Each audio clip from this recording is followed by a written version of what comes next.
Untuk fenomenologi kita ambil dua tokoh besar yang sangat berpengaruh, yaitu Edmund Husserl dan Heidegger. Setelah dua orang ini kita masuk ke dunia yang disebut postmodern, setelah modern. Dan tidak tahu nanti kita di postmodern apa yang kita ambil. Setelah beberapa orang dari dunia postmodern, mungkin nanti kita akan masuk ke dunia Islam. Biar nggak bosan ada di barat terus, kita agak nyebrang sedikit ke Islam. Nanti kalau Islamnya agak jenuh lagi, ya kita balik lagi ke barat, terus ke Islam lagi, bolak-balik itu tidak apa-apa. Yang penting ya belajar filsafat itu pertama-tama ya harus diambil hikmahnya untuk dirinya sendiri. Perubahannya harus tampak pada person. Jadi misi pertamanya itu. Rugi kalau teman-teman belajar filsafat hanya sekedar untuk dipahami, diingat-ingat, dihafalkan, atau hanya buat diskusi. Karena tujuannya filsafat itu wisdom, dan itu harus tampak perbedaannya. Setiap tokoh, setiap aliran, setiap klaster ide itu pasti ada relevansinya dengan hidup kita. Tinggal bisa ngambil pelajaran apa enggak. Biasanya orang lebih sibuk lihat mana kelemahannya terus buat dikritik. Iya, level itu ya pasti kita akan ketemu. Cuma pertama-tama kalau bahasa agamanya carilah hikmahnya. Itu yang bikin dulu para filosof Islam generasi awal menyebut bahwa filsafat itu nama lain dari hikmah. Karena harus diambil hikmahnya dulu untuk hidup kita. Ya kayak eksistensialisme kemarin itu kan sebenarnya hikmahnya luar biasa untuk kita menghargai diri sendiri, pede dengan hidup kita sendiri, membangun identitas diri secara positif. Itu kan hikmah yang luar biasa dari eksistensialisme. Nanti fenomenologi pasti juga banyak hikmahnya. Apalagi fenomenologi ini jadi ambang pintu untuk kita masuk ke dunia nanti yang disebut postmodern. Jadi fungsi paling utama filsafat bagi saya justru itu, karakter building. Bangunlah pribadi kita sesuai dengan apa yang dikejar selama berabad-abad oleh para filosof. Karena dunia kita hanya akan berubah kalau setiap orang mau berubah. Kita tidak bisa menggantungkan diri pada orang lain. Kuncinya tetap pada diri kita sendiri. Kamu susah, kamu bingung, hidupnya rumit, atau ada masalah, sebenarnya gara-gara dirimu sendiri. Kayak saya lupa ada cerita di Sufi yang menurut saya bagus. Jadi ada cerita seorang raja. Raja ini suatu ketika sakit keras, tidak ada satupun tabib yang bisa menyembuhkan. Terus satu hari ada seorang sufi yang lewat di kerajaan itu. Sama rajanya dipanggil karena ini sufi besar yang punya pengaruh luar biasa. Terus dipanggil, kira-kira raja yang bisa menyembuhkan penyakitku itu apa? Setelah sama rajanya diperiksa, dilihat penyakitnya apa, terus nasihatnya si sufi ini, penyakitmu akan sembuh kalau kamu banyak lihat hijau-hijauan, banyak lihat warna hijau. Setelah itu sufinya pergi, dan rajanya karena ikut kata si sufi ini, terus akhirnya memerintahkan semuanya dicat hijau. Jadi temboknya kerajaan dicat hijau, gentengnya dicat hijau, semua rakyatnya kemana-mana harus pakai baju hijau, pengawalnya kopiahnya harus warna hijau. Kalau mau ngecat rambut semua harus dibikin hijau biar rajanya lihat hijau-hijauan terus. Dan nggak ada yang berani bantah, wong rojo. Tapi benar, lama-lama penyakitnya agak mendingan, agak sembuh, agak dia sehat. Setelah dia lumayan sehat, satu ketika si sufi ini lewat lagi di negara itu. Wah, karena raja ini ingin pamer bahwa ternyata sampean ampuh, saya sembuh. Si sufinya dipanggil lagi ke kerajaan. Gimana Tuan Sufi, saya terima kasih ini dibikin sehat. Jawabannya Sufi, saya justru kaget. Kok sampean capek-capek semua yang di sekelilingmu dicat pakai warna hijau? Sebenarnya simpel aja, nggak harus secapek itu. Cukup sampean pakailah kacamata hijau. Selesai, nggak perlu semuanya dicat warna hijau. Oh, itu kan pelajaran yang luar biasa. Sebenarnya perubahan itu simpel, kamu sendiri yang berubah. Jadi ini ada hubungannya sama pemilu. Sebentar lagi. Jadi jangan terlalu berharap, jangan terlalu pokoknya nanti nek presidennya sopo nanti ada perubahan apa, enggak. Perubahan itu dimulai dari dirimu sendiri. Gak usah bergantung pada siapapun, pada orang lain. Meskipun tetap boleh milih. Hukumnya mubah. Jadi boleh milih, boleh enggak, itu hakmu. Cuma yang wajib adalah ubahlah dirimu biar hari ini lebih bagus daripada kemarin, dan besok lebih bagus lagi. Hanya logika seperti ini sering tidak jalan, karena yaitu tadi kita terjebak oleh banyak hal. Kemarin di eksistensialis kan kelihatan apa saja yang menjebak kita. Setelah kita bebas dari banyak gunggungan di eksistensialis, malam ini kita masuk ke fenomenologi. Fenomenologi bagi saya hikmah paling besar adalah membersihkan kacamata, biar penglihatan kita jernih ketika melihat realitas. Tokohnya yang paling terkenal, pelopornya adalah Edmund Husserl. Yang suka penelitian atau sedang garap skripsi atau belajar metodologi penelitian pasti pernah dengar istilah fenomenologi. Yang sering lihat TV pasti sering dengar istilah fenomena. Meskipun kalau di TV fenomena itu diterjemahkan sebagai penampakan. Dan kalau saya ngomong penampakan, yang di kepalamu kan munculnya hantu-hantuan, bangsane kuntilanak, wewe gombel, pocong dan seterusnya.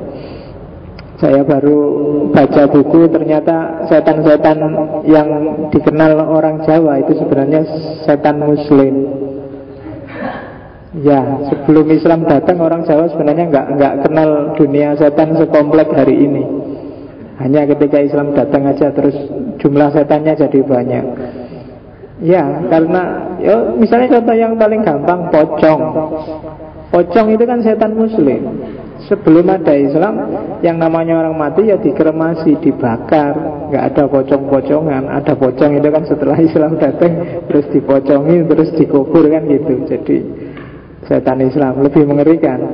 Karena kalau hantunya debu yang habis dikremasi lewat kan kamu nggak ngeri. Tapi ngeri kalau dalam wujud pocong. Ada beberapa lagi dunia gaibnya orang Jawa itu ternyata sangat Islami. Sebelum Islam orang Jawa nggak terlalu kenal dengan pocong, kuntilanak, gondorwo dan kawan-kawan itu. Pengaruh paling banyak dari Vietnam, dari kalau zaman dulu namanya Cempa. Yang itu sebenarnya tradisi Islamnya Cempa itu melanjutkan tradisi Islamnya Persia. Jadi kronologinya ke sana. Oke, kembali ke Husserl. Tidak ada yang menarik dari riwayat hidupnya Husserl. Dia memang orang pintar, ahli matematika, ahli filsafat, ahli ilmu alam, kemudian jadi dosen. Itu aja, dan pikiran-pikirannya luar biasa berpengaruh. Hampir semua filosof besar di era posmo itu sebenarnya melanjutkan rintisan fenomenologinya Husserl. Termasuk minggu lalu Sartre. Itu sebenarnya terinspirasi oleh Husserl. Husserl sebagaimana banyak filosof menjelang postmodern, yang dikritik oleh Husserl adalah tiga hal. Yang pertama adalah naturalisme, yang kedua adalah psikologisme, dan yang ketiga adalah historisisme. Ini tiga penyakitnya orang modern. Sebenarnya paradigma naturalistik, paradigma psikologistik, paradigma historisistik itu paradigma yang hari ini hidup subur di Indonesia. Sistem pendidikan kita tekanannya sebenarnya pakai 3 model itu, atau bahkan cuma 1 model naturalis. Kita di pendidikan di Indonesia hari ini itu biasanya tekanannya yang dipercaya adalah cara berpikir yang rasional dan empiris, yang masuk akal dan ada faktanya. Di luar itu orang Indonesia tidak percaya. Kamu sejak SD sampai kuliah itu diajari cara berpikir model positivistik naturalis ini.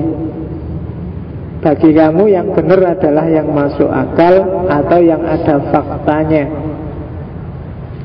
Bahkan agama pun kadang-kadang ya kamu hanya percaya yang masuk akal saja dan yang ada faktanya saja.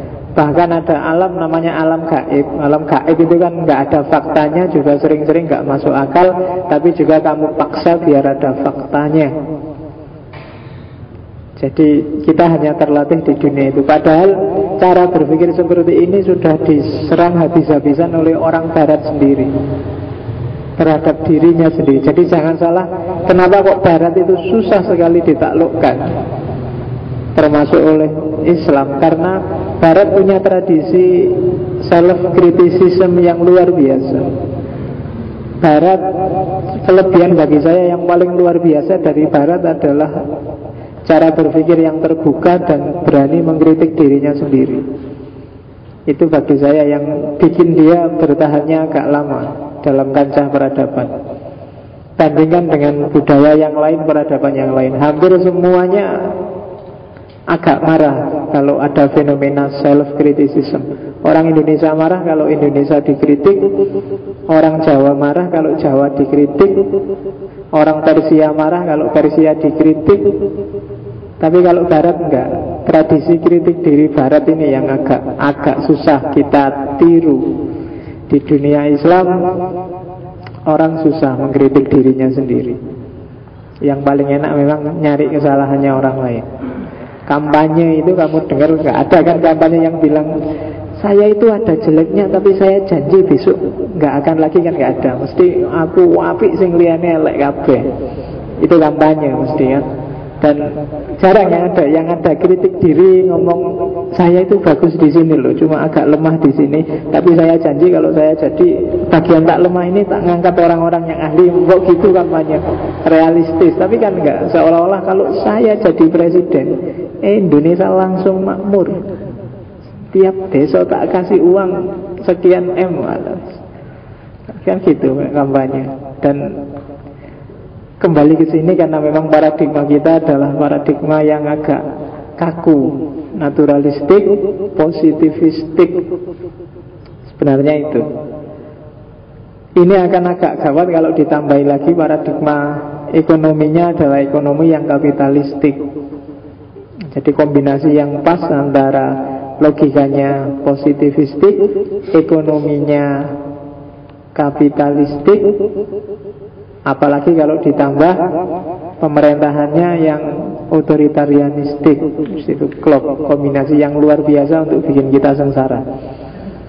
Ya, karena modal, kemudian pusaran budaya, kemudian cara berpikir, kemudian segala hal itu akan kayak Indonesia hari ini. Yang kaya jadi semakin kaya karena rasional. Masuk akal dong, orang yang modalnya banyak dia bisa menumpuk kekayaan lebih banyak lagi karena usahanya semakin kemana-mana. Kapitalisme. Dan ya memang masuk akal, haknya tiap orang untuk cari uang sebanyak-banyaknya. Kalau kamu melarat kan salahmu dewe. Kenapa kamu jadi orang melarat? Kan gitu. Nah, itu naturalisme yang sangat dikritik pertama-tama oleh Husserl. Apa iya sih hidup itu yang benar hanya yang positivistik? Yang kedua psikologisme. Psikologisme itu apa? Naturalisme tapi yang diterapkan pada manusia. Melihat manusia tapi pakai perangkat ilmu alat, pakai perangkat ilmu alam. Jadi manusia diposisikan secara positivistik. Padahal manusia itu kan tidak sama sisi-sisinya dengan alam semesta. Kalau alam serba terukur, serba bisa dilihat, serba bisa diakses. Kalau manusia yang kelihatan tidak selalu menunjukkan apa isinya. Kalau kuda meringkik itu orang bisa meramal, oh ini dia lapar, apa dia sedang gak enak, apa itu kuda. Tapi kalau manusia gak bisa. Manusia senyum itu gak mesti dia seneng. Kadang-kadang kebanyakan, apalagi di Jawa itu senyum itu 90% basa-basi. Ya kan, senyum yang murni itu tidak ada. Kalau seneng ya ketawa. Senyum itu rata-rata basa-basi. Coba kamu lihat, kamu senyum itu dalam momen apa? Kan dalam momen basa-basi biasanya. Kalau seneng nggak senyum kamu kan ketawa. Coba dilihat. Yang paling rajin senyum biasanya SPG, terus Bang Sane. Iya kan? Tulus bocok. Nanti kalau kamu ke mall atau ke Amplas itu ada SPG senyum, coba tanya, tulus nggak mbak? Mesti deh ya. Yang ngomongnya ya tulus, cuma yang ngomongnya juga basa-basi. Dan itu kalau di peradaban kapitalis, apalagi model Indonesia, itu kan yang disenyumi bukan dirimu, tapi dompetmu. Kalau kamu begitu ngerti dompetmu nggak ada isinya, mesti dia nggak akan senyum lagi. Makanya kalau kamu ke mall jalan-jalan kok kelihatan gayamu kayak mahasiswa, nggak akan disenyumi. Gayamu kayak orang kaya, kayak apa, mesti disenyumi. Manusia nggak bisa ditebak. Tapi ya tidak semua senyum basa-basi. Wong senyum aja kan jenisnya macam-macam. Ada senyum seneng, ada senyum basa-basi, ada senyum sinis. Paling gak enak kan senyum sinis. Jadi kalau ada orang bilang, ya tersenyumlah pada siapapun itu, ya tersenyum apa dulu. Kalau senyum sinis ya bisa nambah musuh banyak tiap hari. Gak selalu senyum itu konotasinya bagus. Psikologisme, biasanya orang menyebutnya psikologi yang behavioristik. Jadi melihat manusia kayak mesin, kayak alam. Oh, kalau bayi itu usia di bawah 1 tahun, kesenangannya adalah kalau ibunya ada, atau kesenangannya hanya sifatnya fisik untuk memenuhi fitrahnya untuk tumbuh. Kalau sudah agak besar dikit, sekitar umur-umur SD itu dia sudah mulai sosialisasi, kesukaannya adalah sama teman-teman yang sesama jenis. Nanti kalau sudah ABG sekitar belasan tahun, yang bikin dia seneng itu teman-temannya yang lawan jenis, mulai kenal lawan jenis, mulai SMS-an sama pacarnya, mulai kenal mana cakep, mana jelek. Kemudian itu diramal seperti itu kalau behaviorisme. Sementara kalau kritiknya usul, apa ya sih manusia seperti itu. Hari ini anak SD itu jangan salah, SD kemarin katanya Bu Risma di Surabaya itu ternyata pelanggannya Doli yang umur 60 ke atas itu anak-anak SD. Nggak nyambung kan pikiranmu, kamu aja nggak pernah. Anak-anak SD yang kecil-kecil itu mungkin nggak tahu gimana triknya sampai bisa masuk ke sana. Ya karena yang 60-an, yang umur-umur tua itu kan sudah nggak punya pelanggan dan memanfaatkan anak-anak SD itu. Murah itu, 1.000-2.000. Loh, katanya begitu memang. Jadi 1.000-an loh kamu untuk gratis. Parkir aja sekarang nggak boleh 1.000, 2.000. Itu di sana. Anak SD, kalau secara psikologi belum saatnya dia mikirnya belum ke sana harusnya. Harusnya masih mikir main-main, tapi sudah bisa mikir ke sana. Sudah ada kasus perkosaan, sudah ada kasus anak SD. Betul. Umur-umuran kamu ini harusnya sudah. Nah kan itu kalau psikologi perkembangan seumurmu mahasiswa ini mungkin sudah waktunya mikir masa depan, sudah waktunya mikir kapan kawin, sudah waktunya mikir pekerjaan, mulai mikir produktivitas dirinya. Kalau yang belum itu Pak, saya masih belum mikir apa-apa, masih santai aja, masih ada. Secara behaviorisme kamu nggak normal. Harusnya kamu sudah mikir, kok belum mikir, ya berarti tidak normal. Itu nanti yang dikritik oleh seorang tokoh postmodern namanya Foucault. Janjane normal tidak normal, waras atau tidak waras, itu bikinannya masyarakat. Dan itu sesuai dengan Ronggo Warsito. Kalau semua orang edan, maka yang tidak edan itulah yang akan dianggap edan. Jadi hati-hati, apalagi zaman hari ini kamu nggak jelas beda wong waras sama orang edan, nggak jelas. Itu kalau kadang-kadang orang kan kalau nggak ikut arus jadinya nggak up to date, nggak. Sekarang hari ini kalau ada tiba-tiba ada mahasiswa bilang, Pak, saya nggak ngerti Pak, Facebook itu apa? Aneh nggak dia? Bagi kamu kan aneh ada mahasiswa nggak ngerti Facebook, nggak ngerti internet, kamu anggap kuper besok, padahal mungkin dia yang selamat, mungkin dia yang justru jernih cara berpikirnya. Tapi bagi kamu kan dia nggak normal. Jadi normal dan tidak normal itu, kalau katanya Foucault, itu sebenarnya kesepakatannya masyarakat, termasuk orang gila. Kalau orang gila di pinggir jalan itu kenapa kok dia dianggap gila? Karena dia minoritas. Coba kalau semua orang kayak yang di pinggir jalan itu, dan hanya kamu yang pakai baju, kamu yang gak normal. Loh iya kan? Di Inggris itu ada kampung namanya kampung nudis. Kampung nudis itu kampungnya orang yang gak pakai baju. Begitu masuk ke sana kamu harus nyopot baju telanjang bulat. Kalau enggak kamu akan dianggap gak normal, dilihatin orang banyak. Jadi begitu kamu masuk pakai jaket kayak gini, masuk ke sana, semua orang liatin kamu. Kok ada orang pakai jaket gak normal? Karena semua yang lain telanjang. Jadi waras dan tidak waras itu ternyata ada sisi kesepakatannya. Oke, psikologisme. Apa iya sih manusia itu bisa dihitung secara eksak seperti psikologisme? Jadi antinaturalisme, antipsikologisme, dan yang ketiga sebenarnya kutub yang berseberangan dengan naturalisme, yaitu historisisme. Historisisme itu orang yang serba subjektif. Apa-apa itu kan historis, apa-apa itu ya tergantung cara kita melihat, apa-apa itu ya tidak mesti tergantung penghayatan kita, apa-apa itu ada, ini namanya historisisme. Itu juga dikritik oleh Husserl. Masa iya sih tidak ada yang objektifnya sama sekali? Apa iya sih hidup kita ini subjektif semua? Apa ya bisa kita hidup dengan asumsi segalanya subjektif? Atau kebalikannya, apa ya kita bisa hidup dengan asumsi semuanya objektif, seperti naturalisme. Jadi dua kutub inilah nanti yang dikritik oleh Husserl. Secara umum dia mengkritik nanti ketemunya bahwa ya ada sisi subjektifnya, ya ada sisi objektifnya. Dan itu nanti dia sebut fenomenologi. Kita lihat. Secara etimologis, fenomenologi dari kata fenomen.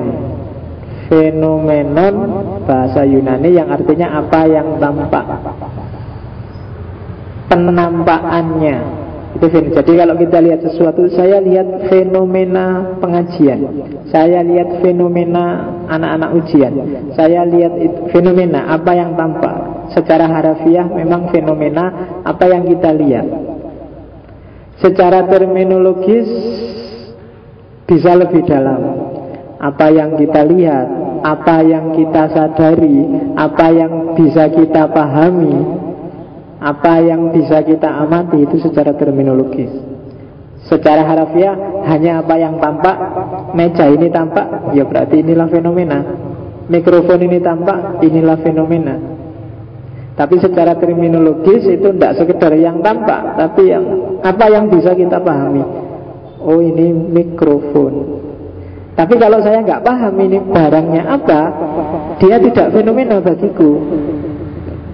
Begitu masuk ke sini ada barang kayak gini, apa ya ini namanya? Panjangnya sekitar 15-20 cm, ujungnya kecil, bentuknya lonjong, susah. Kamu nggak paham, nggak bisa menjelaskan, maka dia bukan fenomena bagimu. Fenomena itu kalau dia bisa masuk ke kesadaranmu, kamu paham, itu fenomena. Ini tempat duduk apa tempat? Dengan kalau kamu nggak paham ini fungsinya apa, ya berarti dia bukan fenomena. Oh ini Pak, ini bisa dipakai duduk, ini bisa dipakai ngaji, bisa dipakai itu. Setelah kamu paham, maka dia jadi fenomena. Kajian tentang fenomena itulah nanti yang disebut fenomenologi. Jadi definisinya digabung, berarti fenomenologi itu apa yang tampak oleh kita dan bisa kita pahami. Kalau bahasa lainnya, apa yang muncul dalam kesadaran kita. Kenapa sih harus ada bisa kita pahami muncul dalam kesadaran? Karena yang tidak muncul di kesadaran tidak bisa kita pahami, ya dia bukan fenomena. Dia tidak dialog dengan kita, wong kita tidak paham. Paham dulu baru, oh itu toh maksudnya. Itu berarti dia sudah jadi fenomena. Kalau belum ya enggak. Kalau belum jelas faktanya apa ya enggak. Ada cowok sama cewek gandengan, maka fenomena yang tampil di kita itu perempuan sama laki-laki gandengan. Jadi fenomena orang gandengan itu masih ada. Tapi begitu kamu ngerti lebih dalam, dia ganti cerita. Oh itu dia sama-sama sak kelas, kemarin baru nembak dan diterima sama perempuannya, sekarang jalan bareng. Oh sekarang bukan lagi fenomena orang gandengan, tapi fenomena orang pacaran. Kan gitu. Mungkin lebih dalam lagi kamu masuk, oh ini fenomena orang, bukan cuma orang pacaran, tapi pacaran yang baru diterima. Oh beda lagi sudah pacaran yang itulah fenomena. Jadi ada jenjangnya nanti fenomena itu. Yang jelas keywordnya adalah dia bisa kita pahami, dia tampak di depan kita, dia masuk ke kesadaran kita. Kuncinya di situ. Itulah nanti yang disebut fenomenologi. Nanti ide tadi, tampak dan penampakan tadi berkembang jadi dua model. Ada fenomenologi itu filsafat, ada fenomenologi itu metodologi.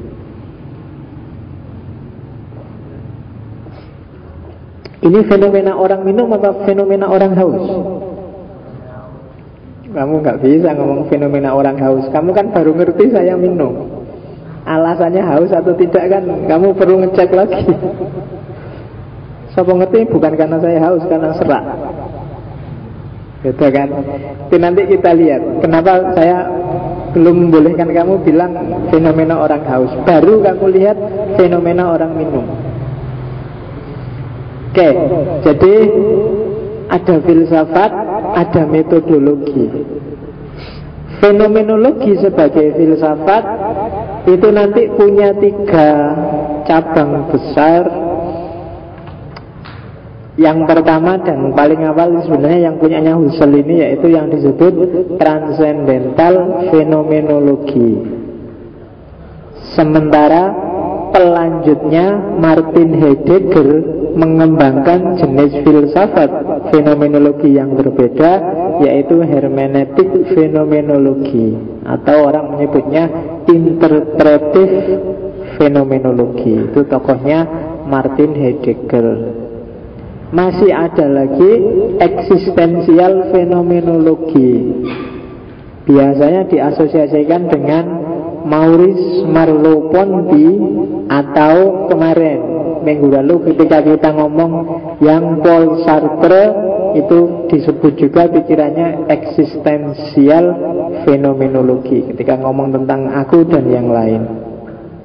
Yang eksistensial fenomenologi mungkin tidak akan kita bahas, silahkan direfer aja ke Sartre. Husserl akan kita bahas malam ini. Kalau Heidegger insya Allah minggu depan. Mungkin nanti di Posmo kita ambil beberapa tokoh dari tradisi filsafat bahasa, biar kita punya sedikit wawasan semantik dan semiotik, melanjutkan idenya Heidegger. Karena Heidegger ini nanti penerusnya juga banyak. Jadi Husserl punya murid Heidegger, Heidegger punya banyak lagi murid, Gadamer dan kawan-kawan, yang melahirkan genre baru dalam dunia filsafat yang dikenal sebagai hermeneutika modern. Oke, jadi itu tokoh-tokohnya. Meskipun baru dipopulerkan kembali di zaman Husserl, sebenarnya ide awalnya teman-teman pasti sudah kenal. Yang punya ide awal fenomenologi itu Plato. Jadi problem penampakan itu kan dulu, masih ingat kan tentang analogi gua dari Plato. Kalau tidak salah dibuka lagi rekamannya ketika ngomong tentang idealisme. Jadi hidup ini yang kita lihat itu hanya penampakan saja. Yang sejatinya mana harus digali. Tidak bisa hanya yang dilihat. Kalau di Plato itu kan kayak orang di dalam gua, mungkin kayak kamu di pengimaman itu ngadep ke sana, jadi nggak tahu di belakangmu ada apa, tapi terus di belakangmu banyak orang lewat dan kamu lihat bayangannya di depanmu. Dan hidup ini yang disebut penampakan ini hanya kita lihat bayangan-bayangan aja. Hakikatnya yang asli ada di sana. Cuma kalau di Plato kita tidak bisa noleh karena kita sedang dibelenggu, dipatok harus ke sana. Kita hidup di dunia ini, kalau di Plato, apapun yang kita lihat itu sebenarnya representasi dari dunia yang sejati. Jadi dia bukan dunia yang asli, harus dikejar hakikatnya. Itu kan Plato. Nah, fenomena itu persis seperti ini. Jadi fenomena itu kan yang tampak di depan kita.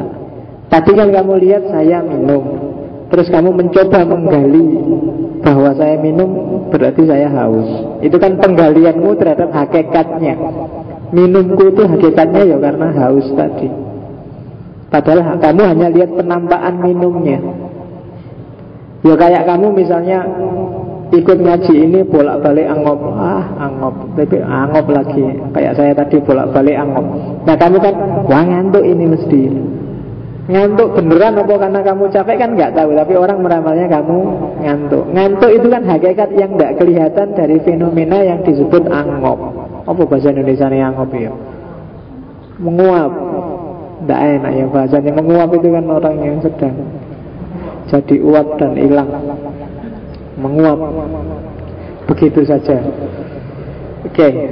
Dulu di tempat saya, zaman saya kecil ada orang pengajian kayak gini menguap. Cuma karena menguapnya terlalu saking ngantuk ilmu gede, tidak bisa balik.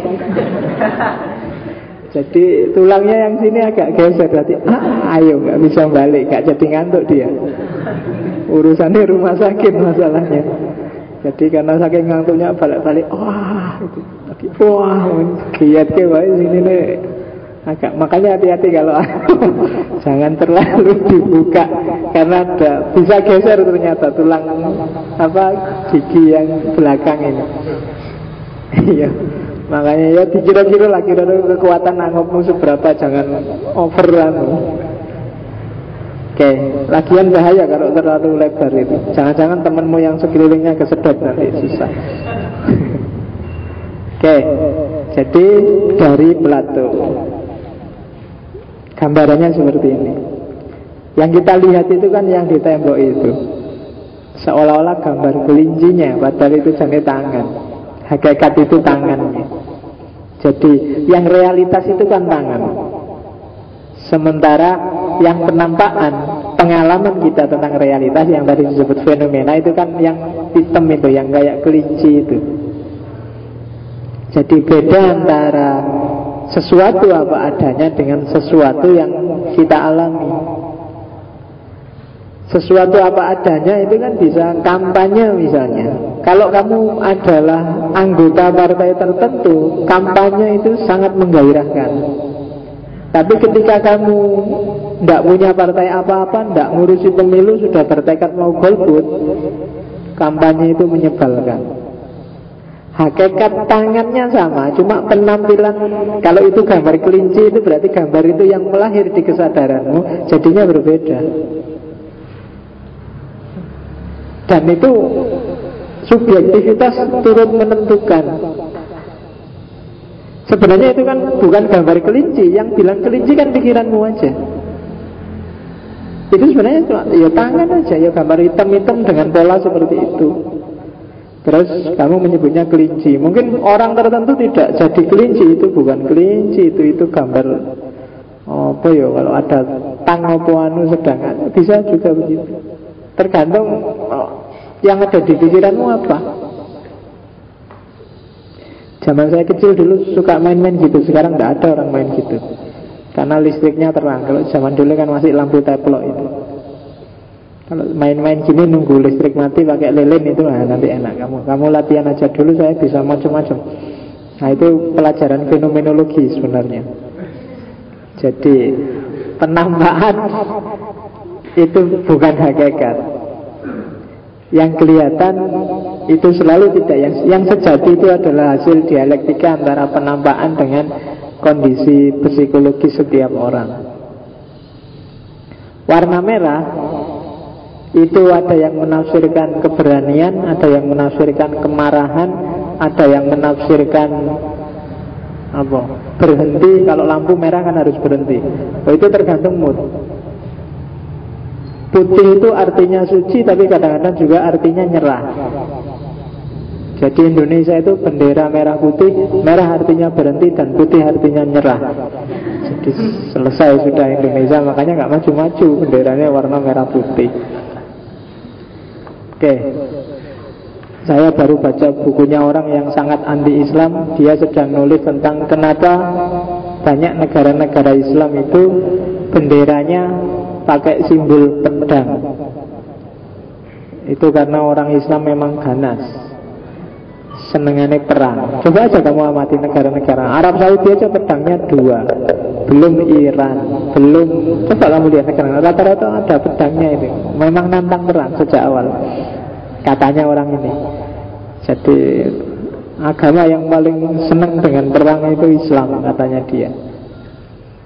Karena memang dalam sejarah kan paling, kalau nggak ada perang orang Islam itu gatel, mesti nyari-nyari musuh. Kalau nggak ada musuh dari luar, kancane dhewe disikat. Itu kan di sejarah kan gitu. Dia menunjukkan bukti banyak loh. Mulai zaman Nabi sampai detik-detik terakhir, termasuk Sunni melawan Ahmadiyah. Itu kan raining musuh ya kancane dhewe wae. Dan satu-satunya jalan biar orang Islam itu nggak saling tempur sendiri, carilah musuh bersama di luar Islam.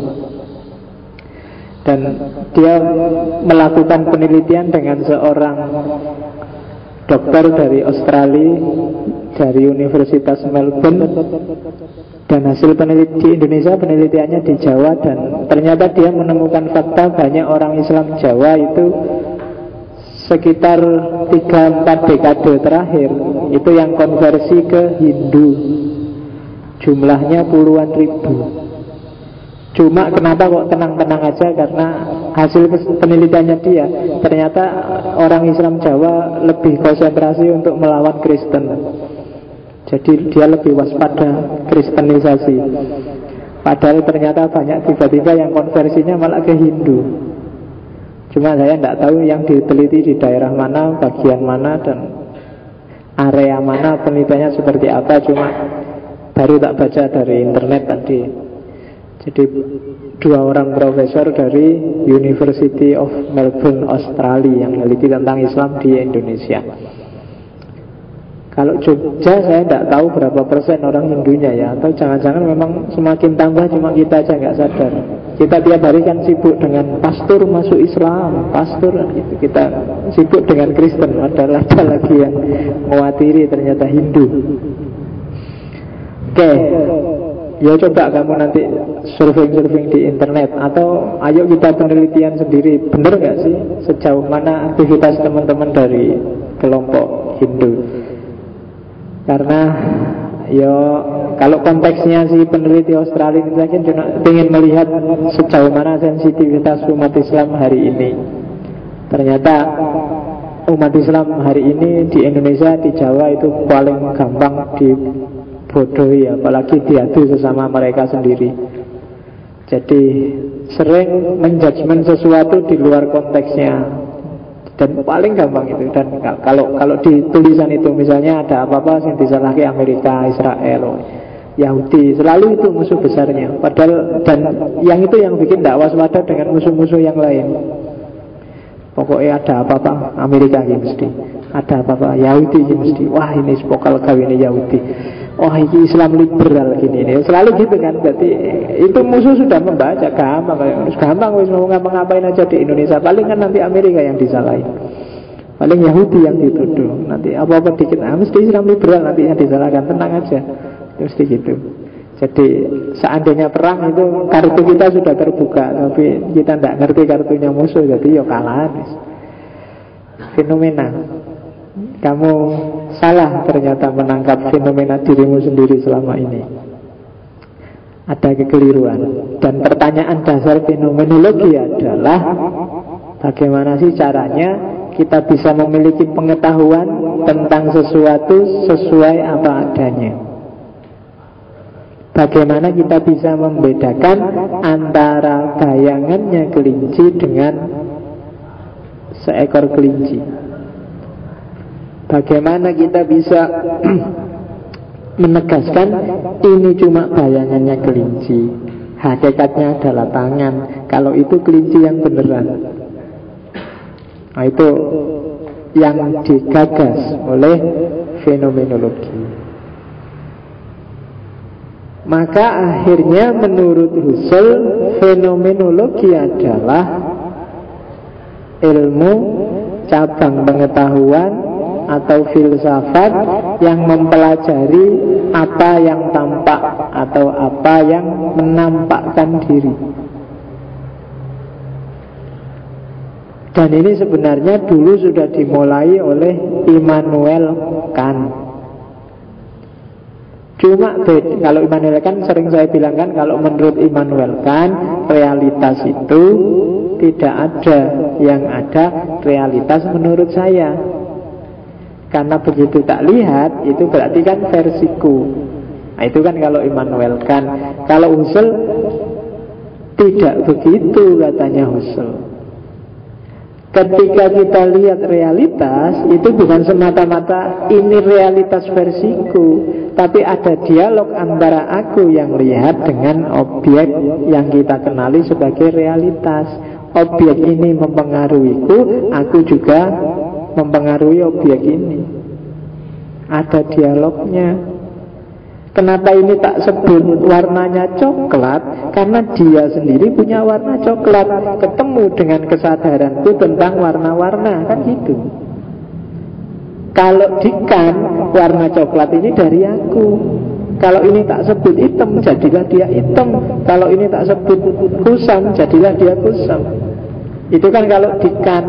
Tapi kalau di Husserl, yaudah, saya tidak berani akan nyebut ini warnanya putih. Kenapa? Karena dia menampakkan dirinya padaku dalam bentuk warna coklat. Hanya orang tidak waras yang akan terang-terangan bilang ini warnanya putih. Lah kok bisa? Suka-suka aku dong. Kan aku subjeknya. Tidak bisa. Objek itu menampilkan dirinya di depan kita. Kita membaca. Jadi ada dialog antara aku dengan objek ini. Gitu loh. Jadi ada dialektika. Jadi realitas, ya memang ada realitasnya, bukan kita yang bikin realitas. Cuma konstitusinya realitas, bunyinya apa realitas, kita yang membunyikan. Cara kita yang membunyikan, ya dilihat dari tawarannya realitas dan kapasitas kita sebagai pembaca. Realitas tampil sebagai apa? Kan gitu.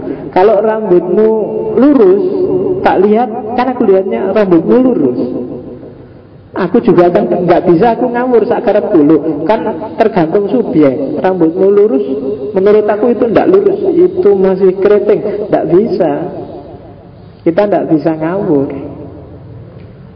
Jadi kesadaran itu sifatnya dialektis antara penampakannya dengan kesadaran kita. Bukan kok kesadaran saja, kayak di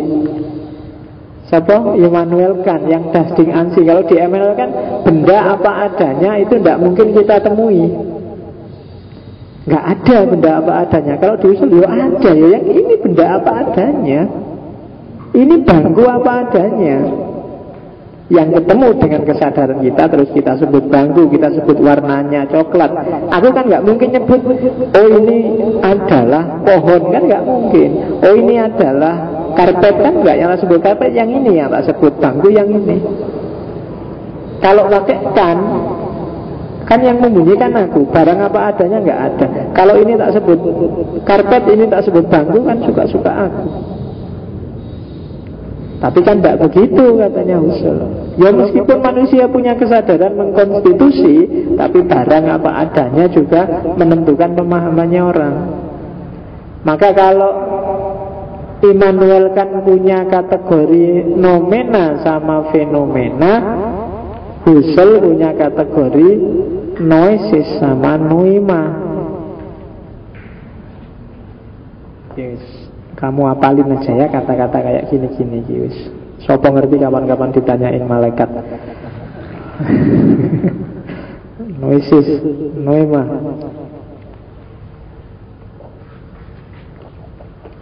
Kalau noesis itu objek dari kesadaran. Kalau noema itu kesadaran objek. Jadi mikir kayak gini harus agak panjang.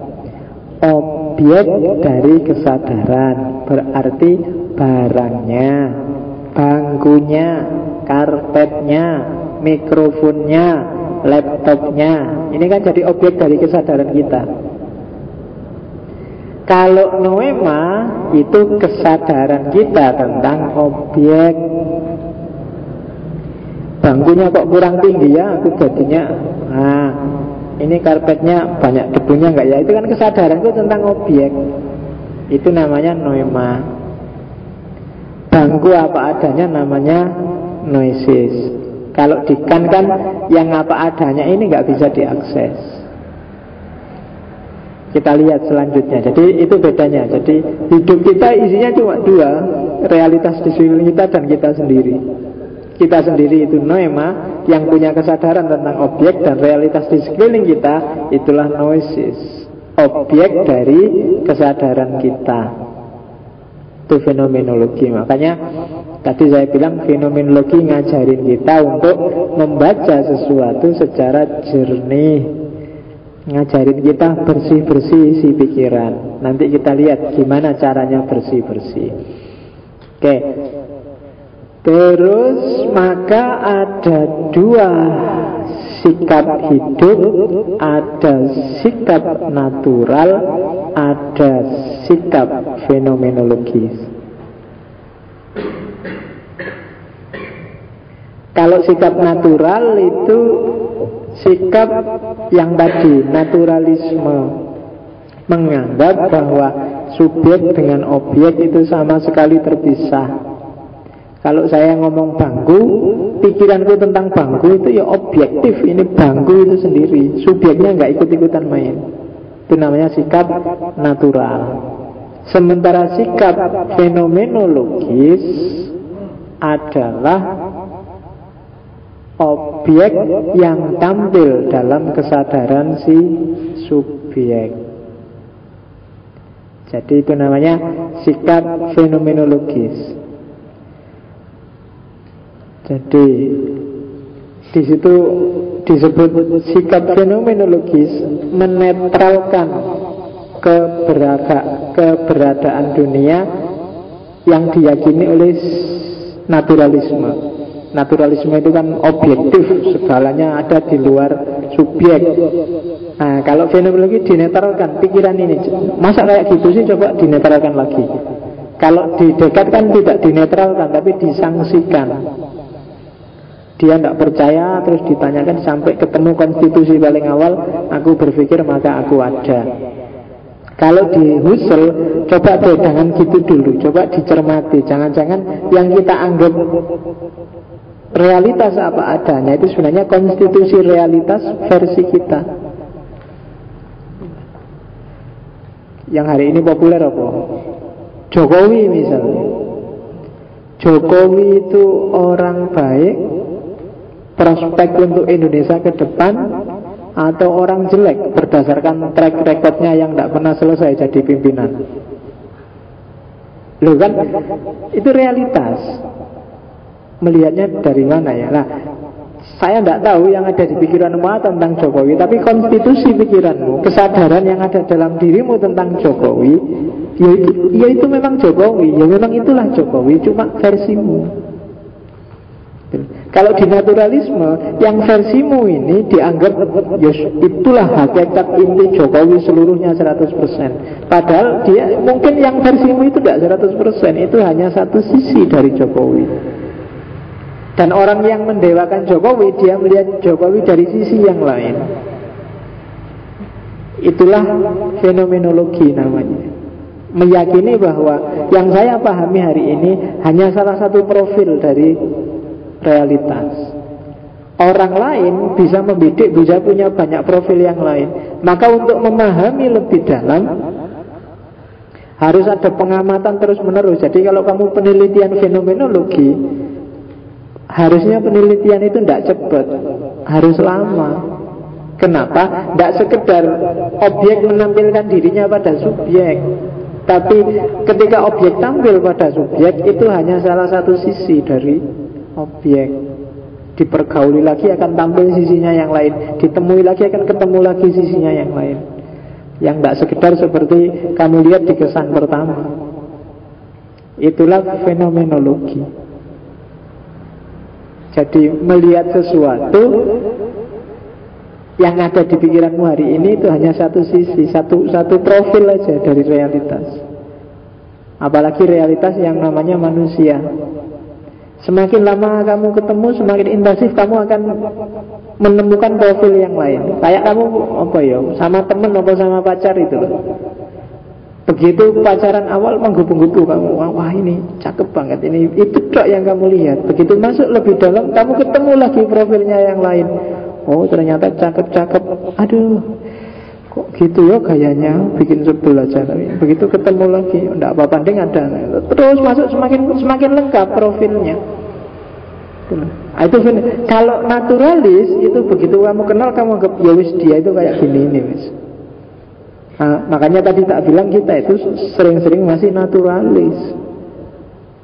Yang tidak seneng Soeharto itu neraka pokoknya.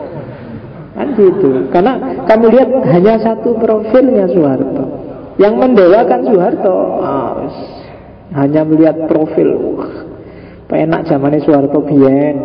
Jadi anteknya Soeharto pun tidak apa-apa. Jadi dia hanya lihat Soeharto di satu profil. SBY juga begitu. Yang suka SBY sama bangsane Ruji Tompul CS itu kan SBY kan ngalang-alangi malaikat. Supaya tidak bisa salah SBY itu jos pokoknya. Karena dia hanya lihat satu profilnya SBY. Sementara yang benci SBY juga dengan satu profilnya. Bagaimana SBY tampil di kesadarannya, di kesadaranku, di kesadaranmu. Dan itu profil demi profil. Semakin lama kamu kenal, mungkin konstitusi SBY-nya berubah, konstitusi tentang Soeharto-nya berubah, konstitusi tentang. Dan itulah yang terjadi saat kita memahami sesuatu, versi fenomenologi. Dan ini nanti kan gaya seperti ini menginspirasi hampir semua tradisi berpikir belakangnya, yang kita kenal sebagai postmodern. Ternyata manusia seperti ini cara berpikirnya. Kenapa orang desa seperti itu, kenapa orang kota seperti itu, kenapa Islam seperti itu? Karena dia memasukkan realitas dalam kesadarannya secara berbeda. Nah itu bedanya sikap natural dengan sikap fenomenologis. Terus Husserl punya dua asumsi. Berarti katanya Husserl, pemahaman itu yang sifatnya fenomenologis, yang pertama adalah sifatnya subjektif berdasarkan pengalaman, tapi yang kedua intensional. Nah, itu kalau subjektif kita sudah ngerti lah bahwa ternyata kesadaran subjek itu menentukan pemahaman. Kesadaran yang ada di pikiran kita itu menentukan cara kita menangkap realitas. Di desa misalnya, saya kapan itu pulang kampung, kemudian Satu ketika terpaksa harus disuruh ngasih sambutan. Begitu saya mau ngasih sambutan, sama ada keluarga yang bilang, jangan naik panggung dulu, pakai kopiah dulu. Harus pakai kopiah. Karena dalam kesadarannya mereka, ya, kopiah itu salah satu, di pesantren kan gitu, salah satu bagian dari nilai intelektual kayak di hadis itu loh. Seorang kalau sudah nyopot kopiahnya, itu riwayatnya perlu dipertanyakan, perawinya. Pakai nyopot kopiah, kencing pinggir jalan, kencing berdiri, itu salah satu jenis yang jangan boleh disuruh ceramah, karena ini meragukan kapasitas kesolehannya. Dan kesolehan dinilai dari sana. Loh, kesadaran mereka jangan disalahkan. Kamu kan punya kesadaran yang berbeda. Mana yang lebih bagus? Sudah ada, semua punya. Kalau kamu kan mungkin artifisial juga, seperti mereka juga artifisial, sesuai persepsinya masing-masing. Mereka punya profil orang soleh di kepalanya mereka itu, orangnya harus pakai kopiah minimal, syukur pakai sorban, kemudian syukur pakai jubah, syukur punya jenggot, syukur gitu. Kalau kamu kan enggak, orang soleh itu ya nomor satu, orang yang beda. Apalagi orang-orang Sudirman, solehnya itu ada, enggak karu-karuan ya. Ada yang mau copatan, ada yang filsafatan, ada itu profilnya berubah, kesadarannya berubah, berbeda. Dan itu maka asal-usul kesadaran, pengetahuan itu sifatnya subjektif. Setiap subjek menangkap sendiri-sendiri sesuai versinya. Selain subjektif, dia juga intensional. Intensi itu menuju ke sesuatu. Jadi intensionalitas. Kesadaran itu selalu mengarah ke sesuatu dan tentang sesuatu. Jadi kalau ada orang ngomong, baru sadar aku, pasti itu tentang sesuatu. Baru paham aku, pasti itu tentang sesuatu. Harus ada objeknya, tidak boleh blank. Hari ini aku tercerahkan. Tercerahkan dalam hal apa dulu? Pasti harus ada objeknya. Kalau nggak ada objeknya, patut kamu ragukan dia tercerahkan dalam apa. Baru ngerti aku, mesti kan baru ngerti tentang apa. Kan banyak mahasiswa yang rotok gaya itu kan, kenapa kamu kok gitu? Saya sedang mencari pencerahan, Pak. Loh, kamu pencerahan itu tentang apa? Di bidang apa? Dalam hal apa? Harus jelas. Kenapa? Kesadaran-kesadaran termasuk yang jenisnya pencerahan itu sifatnya intensional. Harus ada objeknya. Kalau nggak ada objeknya itu cuma omong kosong, nggak jelas, nggak ada targetnya. Ya kayak mahasiswa gaya kan, saya zaman dulu sering ada mahasiswa, saya sedang dalam pencarian ini Pak, sholat males, poso males, alasannya pencarian. Lu ndak apa-apa kalau nyari, cuma bangsa pencarian, bangsa pemahaman itu harus ada objeknya. Kalau itu pencarian, yang kamu cari apa? Kan harus jelas. Nggak tahu Pak ini, pokoknya nyari kok nggak tahu lah, ketemunya kapan? Kalau nyari aja nggak tahu nyari apa, ya dijalani dulu, ya nggak ketemu tetap. Kamu nyari apa aja nggak jelas. Setelah kamu tahu pencarian nyari apa, baru terus caramu nyari gimana, kan gitu. Kalau nyari cewek ya neng asrama putri kan simpel. Kalau nyari kan gitu. Ini sedang, kalau nyarinya nggak jelas ya. Kalau nyari Tuhan, ya emangnya Tuhan pernah hilang? Kok kamu cari? Ya kan? Jadi nyarinya gimana dulu sekarang? Dengan baca buku kah? Dengan diskusi kah? Dengan wong pencarian ya penggayaan, gitaran, ngerokok. Harus tidak jelas semua. Ya ketemu yang kamu cari dengan gitaran, ngerokok, nongkrong, ngobrol dan kawan-kawan itu tadi. Harus jelas. Kalau ada yang gaya pencarian, saya nyari ini, caranya nyari seperti ini, terus ukuran sudah nemu apa belum, itu apa juga jelas kan. Kalau nggak jelas, pokoknya ya insting aja Pak, ya ketemu. Harus ben cepet lah, kesuwen kamu nyarinya. Kenapa? Kategorinya nggak jelas. Pemahaman, pencarian, dan segala yang sifatnya agresif itu intensional sifatnya. Ada yang dituju di pikiran. Di situ kalau kamu ingin mikir tentang kopi, ada yang kamu tuju kan, kopinya, ada intensinya. Jadi tidak blank, tidak bisa blank. Kalau blank berarti tidak ada intensional. Kalau dia tidak intensional, tidak akan dialog sama dirimu. Kalau nggak dialog sama dirimu, tidak akan jadi fenomenal. Tidak fenomenal, tidak akan jadi kesadaran baru, tidak akan jadi realitas yang baru. Maka kesadaran punya 3 syarat.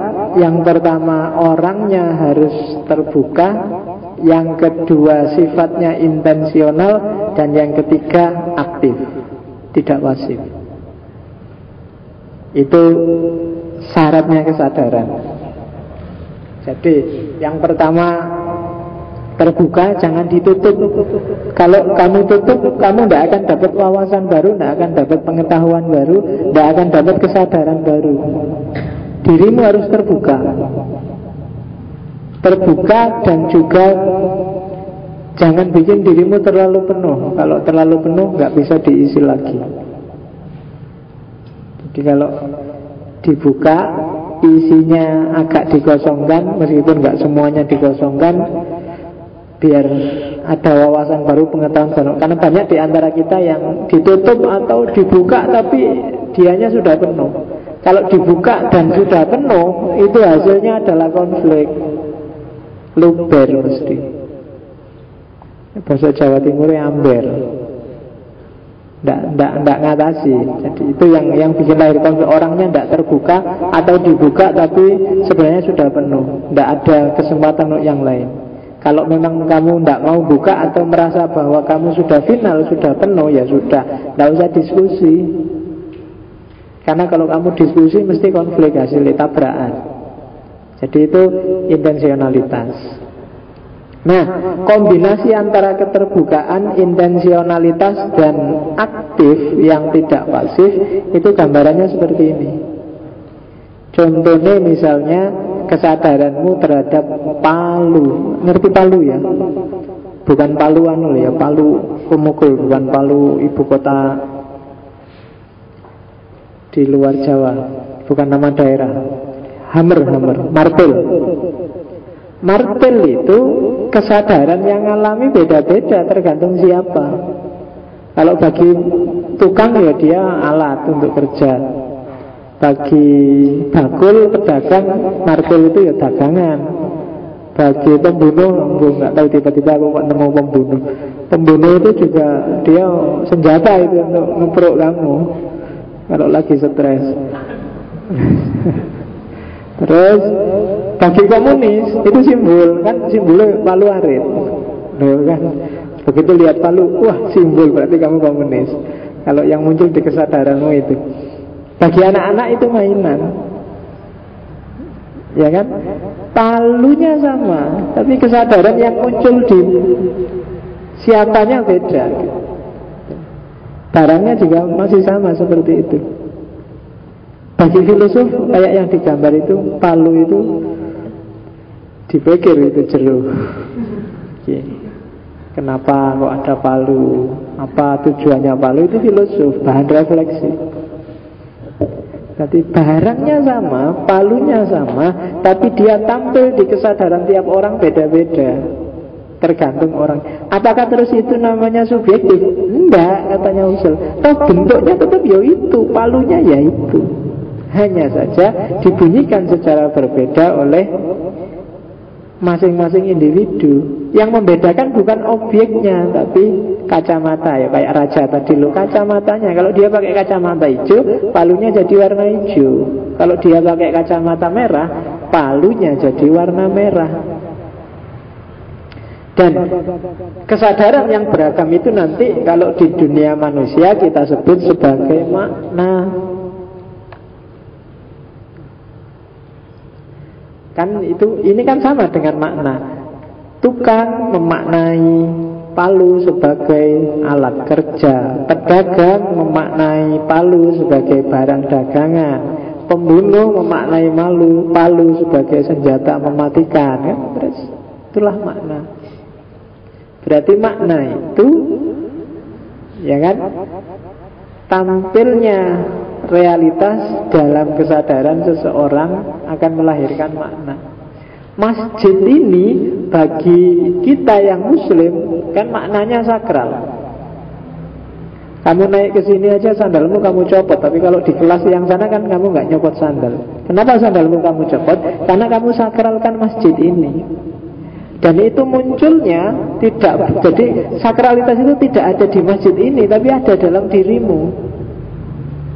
Sakralnya masjid ini itu, meskipun takmirnya nulis kasih garis red, batas suci, itu takmirnya cuma tinggal nulis. Cuma suci atau tidak suci kan tergantung kamu mau apa enggak.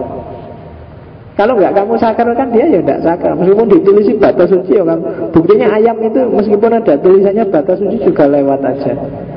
Kucing juga lewat aja kan. Ada batas suci terus ayamnya belok kan enggak. Meskipun digituin. Yang bisa mensucikan atau tidak mensucikan kan manusianya. Bagaimana kata-kata batas suci itu tampil di kesadarannya. Makanya biar orang nggak ngelanggar marka itu yang enak, tengah jalan itu dikasih bukan cuma garis-garis putih, tulisi batas suci. Nggak mau ngelanggar wis. Dianggap kayak masjid. Ya kan, bagi kita masjid sakral, bagi orang Kristen enggak. Bagi orang Kristen gereja sakral, bagi kita enggak, kan gitu aja. Itulah makna. Gitu. Bagi kamu pacarmu paling cakep, bagi temenmu enggak. Masih banyak yang lebih cakep dari pacarmu kayak gitu aja kok. Bagi kamu maknai dia paling cakep. Paling enggak kalau sedang SMS-an sama dia, atau sedang gombal, kan gitu. Itu pemaknaan namanya. Bahkan yang zaman saya kecil dulu masjid itu musola, zaman saking sakralnya kamu tidak boleh nudingi mustokonya apa yang di atasnya itu. Kubahnya itu dengan driji seperti ini. Kalau kamu berani-berani tanganmu akan melungkel. Saking sakralnya loh dimaknai kayak gitu. Dan lo bener zaman saya kecil nggak berani nyoba gini. Nanti kalau gini beneran kan susah. Jangan-jangan iya, jangan dicoba ya. Kalau kamu berani coba aja. Tapi saya nggak tanggung jawab kalau tiba-tiba melanggar beneran. Iya, kita kan agak ngeri-ngeri gimana gitu kan, karena cara berpikir kita masih ke sana. Tapi itulah makna. Setiap orang memaknai sesuai historisitasnya sendiri-sendiri. Tunas kelapa itu kan sebenarnya ya cuma kelapa yang belum jadi, tapi terus dimaknai jadi oleh pramuka, dia dimaknai jadi simbol keremajaan, simbol. Jadi ya cuma tunas kelapa biasa. Warna merah sama warna putih itu ya biasa aja. Lampu merah itu kan ya cuma lampu yang warnanya merah, simbol. Cuma begitu dia ada di pinggir jalan, kamu maknai dia sebagai berhenti. Itu kan dari kamu. Seandainya kamu nggak maknai sebagai berhenti, kamu lewat aja juga tidak apa-apa. Dan bisa kok. Urusan polisi kan urusan sekian. Tapi bisa. Tapi kamu berhenti kan. Kenapa? Dari kamu sendiri berhenti itu. Kamu sendiri yang memaknai. Dan tidak pada lampunya. Meskipun lampunya kamu ambil, kamu taruh depan kamarmu, kamu nyala merah, nggak boleh masuk kamar, nggak ada yang peduli. Kenapa? Kamu memaknainya secara berbeda.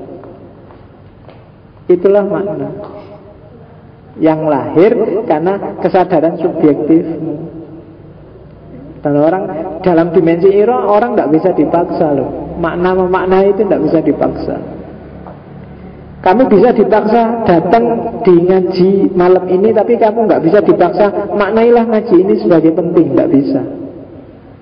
Kalau kamu kesininya dipaksa, kesadaranmu yang muncul ini ngaji paling menyebalkan di sini. Nah itu makna sudah. Dan hidupnya manusia polanya seperti ini kalau di Husserl. Oleh karena itu katanya Husserl, dari makna pemahaman biasanya terus diekspresikan. Dan ini ada langkah selanjutnya yang agak perlu dipahami, namanya deskripsi fenomenologis. Setelah kita paham makna, pemahaman kita ini kan terus kita ekspresikan, kita deskripsikan. Ketika seseorang mendeskripsikan fenomena, itu sebenarnya kalau di situ disebut dia sedang menciptakan objek yang baru. Maksudnya apa sih? Kayak tadi loh, masjid ini itu ya cuma masjid biasa, sama kayak rumah, sama kayak semua bangunan yang lain.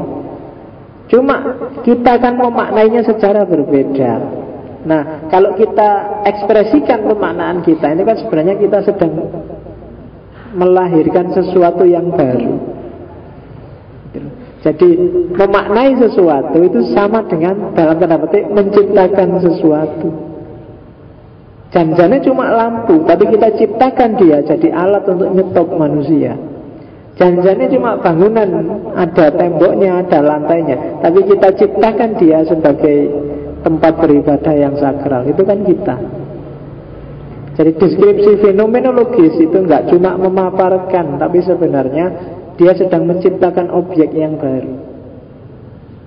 Kalau kamu melakukan penelitian, pendekatannya fenomenologis, hasil penelitianmu yang menurut kamu deskriptif, ini sesuai objeknya Mbak, itu sebenarnya bukan sesuai objeknya, sesuai objeknya versi kamu. Tidak sesuai sama persis kayak objeknya apa adanya, nggak ada seperti itu.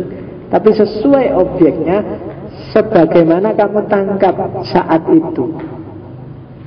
Itulah sehingga dia disebut menciptakan sesuatu yang baru, sesuai yang tampil dalam kesadaran. Kalau sesuai objeknya apa adanya, mungkin malah enggak ada maknanya apa-apa. Karena setiap orang memaknai, maka sebenarnya dia sedang menciptakan sesuatu yang baru. Itu loh. Oke, tak kasih tombongan untuk sebentar. Yang tampil di kesadaranmu apa? Lihat gambar ini. Iya. Kamu gak terima kan kalau disebut mirip. Oke ya. Kamu mesti bilangnya kontras. Itulah kesadaran. Padahal ya kalau dicermati, jadi ya podo wae. Yang sebelah kiri ada hidungnya, sebelah kanan ada hidungnya, sebelah kiri ada bibir. Saya lengkap, sama-sama lengkap.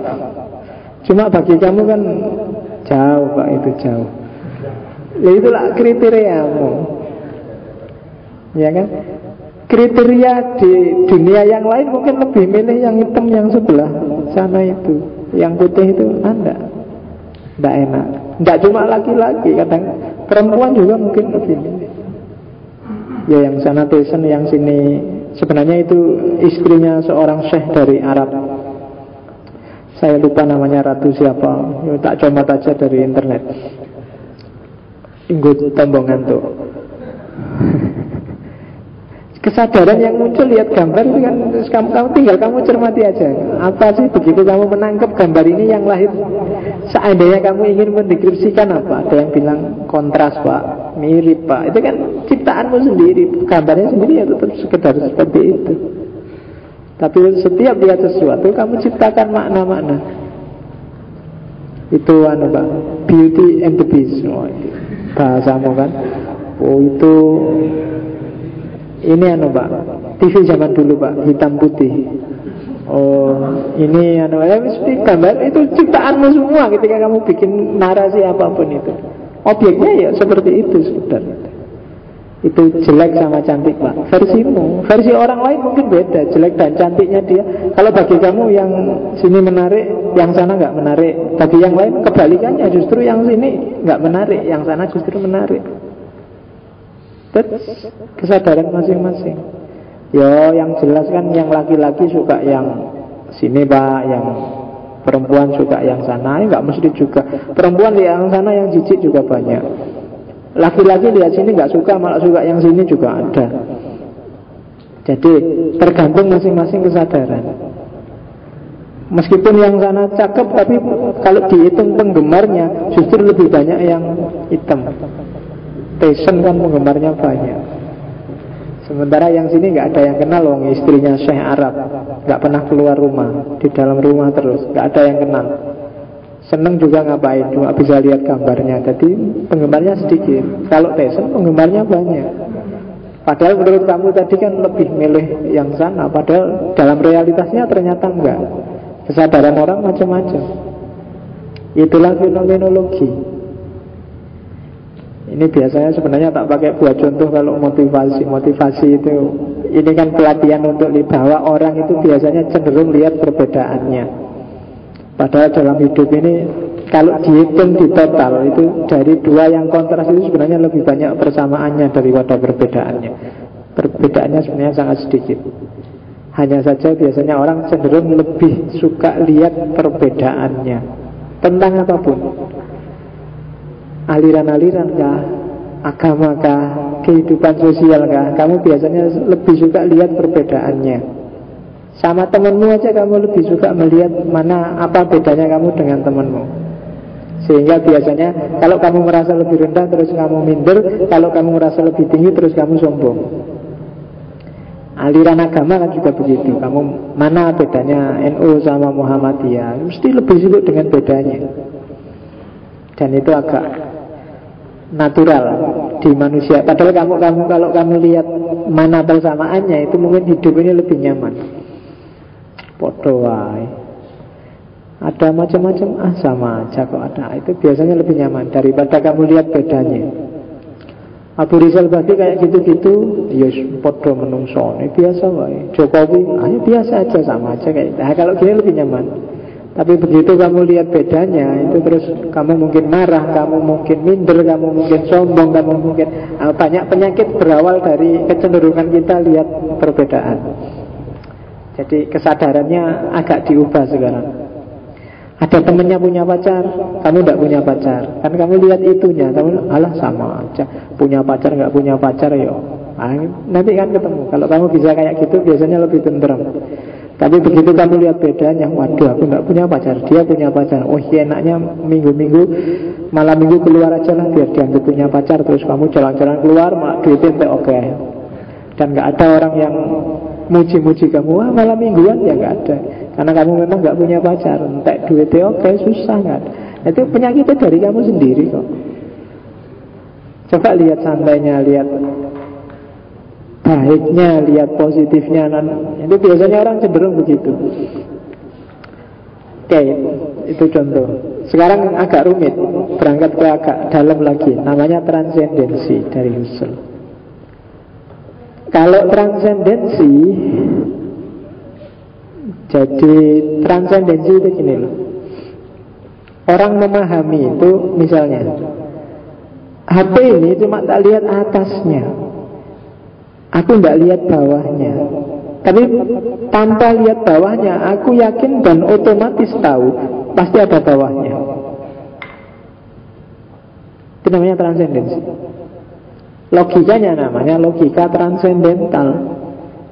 Sama, transendensi, logika transendental. Jadi meja ini sejak tadi aku tidak kelihatan kakinya yang sebelah sana, hanya lihat kakinya ini. Tapi tanpa lihat kaki yang sana, aku sudah yakin bahwa di sana pasti ada kakinya. Itu namanya transendensi, melampaui yang kelihatan. Kalau nanti di Husserl bisa melampaui dirimu sendiri, melampaui pengetahuanmu hari ini. Itu melampaui, itu namanya transendensi. Kamu lihat temenmu sama pacarnya tiba-tiba booking hotel, berdua masuk kamar. Tanpa kamu lihat ada adegan apa di dalam kamar, kamu kan sudah bisa menyimpulkan, mesti itu tidak mungkin tahajud atau tadarusan. Ya kan? Kamu nggak lihat faktanya, tapi kamu bisa simpulkan. Itu namanya logika transendental. Menyimpulkan banyak variabel lain, banyak faktor lain yang terlibat hanya dari satu fenomena, hanya dari satu fakta. Itu namanya logika transendental. Kayak tak bilang tadi, aku nggak lihat aslinya apa, tapi begitu lihat kamu anggap berarti kamu ngantuk. Padahal mungkin kamu nggak ngantuk, tapi semua variabel mendukung bahwa kamu ngantuk. Jadi itu namanya logika transendensi. Jadi melihat realitas itu sering-sering orang sebenarnya melakukan transendensi. Kayak kamu tadi loh, cuma lihat aku minum, tapi kamu menyimpulkan, wah haus siapa? Kamu nggak ngerti bener lah kehausan, tapi kan kamu bisa menyimpulkan. Habis ngomong panjang terus minum, haus ini mesti. Kan gitu. Itu cara berpikir transendental. Kalau dalam agama apalagi sangat dibutuhkan logika yang jenisnya transendental ini. Karena kamu nggak bisa ketemu langsung sama malaikat, nggak bisa ketemu langsung. Yang bisa kamu tangkap kan cuma gejalanya. Nggak bisa ketemu Gusti Allah, nggak bisa ketemu malaikat, nggak bisa ketemu setan, nggak bisa ketemu jin. Kamu mungkin ketemunya cuma gejalanya. Makanya dunia itu kan disebut dunia transenden, dunia yang beyond fisik, dibalik fisik kalau dalam agama. Cuma maksudnya logika transendental itu ya cara berpikir yang tidak terpaku pada fakta dan fenomenanya. Itu yang pertama. Yang kedua, logika transendental berarti setiap objek, ya kayak tadi, sebenarnya dia berkaitan dengan dunia di luar dirinya, yang itu tidak terbatas sifatnya. Contohnya ini loh, ya kayak tadi loh, palu.